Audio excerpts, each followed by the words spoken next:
Well, last night in the House of Commons, I received some text messages and emails and letters from fellow parliamentarians across party, recognizing the tragedy that had befallen Shrewsbury. And obviously, as one constituent said this morning, a dark cloud has descended on Shrewsbury. We are a relatively small town, a community that's a very close community, and clearly this is a terrible tragedy for the families, and of course the schools, the educational institutions that these boys were studying at. And I express my sympathies to those families and friends affected.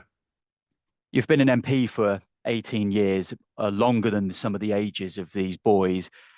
You mustn't have had many days darker than yesterday.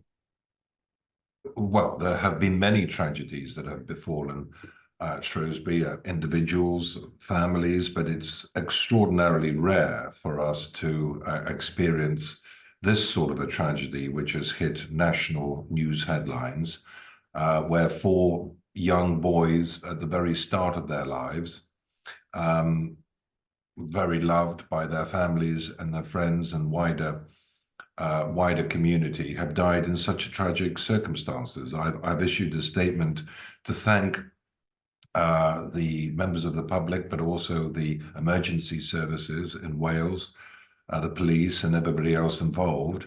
And clearly, we have seen on the national media, one parent has described it as a living nightmare, what they are going through. And I'm very grateful for this opportunity.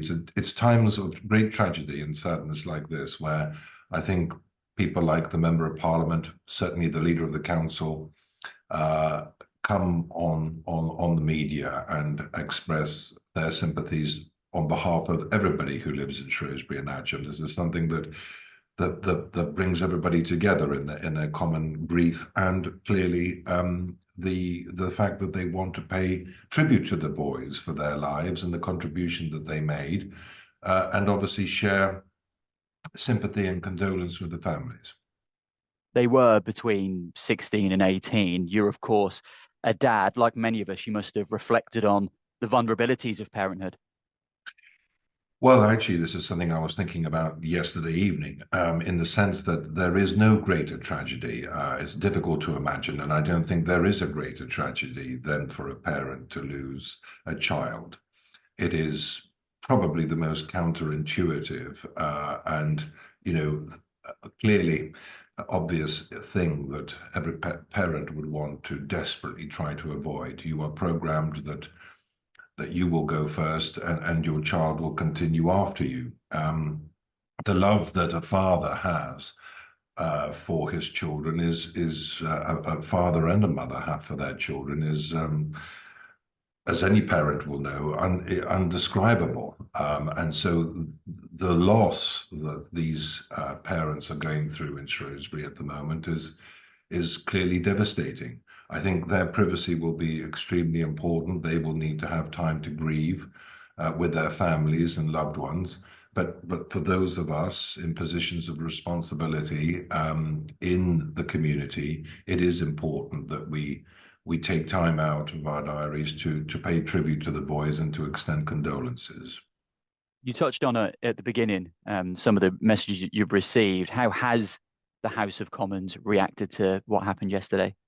Oh, I was actually in a meeting with West Mercia Police, a delegation from West Mercia Police here in the House of Commons talking about policing when suddenly the message came through of the situation. And there was a lot of people here in the House of Commons who I think recognized just what a tragedy this was for a small community like ours. I was very touched in the evening in the House of Commons, members of Parliament coming up to me from all political parties. This is something that clearly it transcends politics, and people who I haven't spoken to before for a long time came up wanting to extend their condolences and recognizing that Shrewsbury was going through a difficult period. The community is going through a difficult period, and they want to extend their condolences. So I was very, very grateful for that.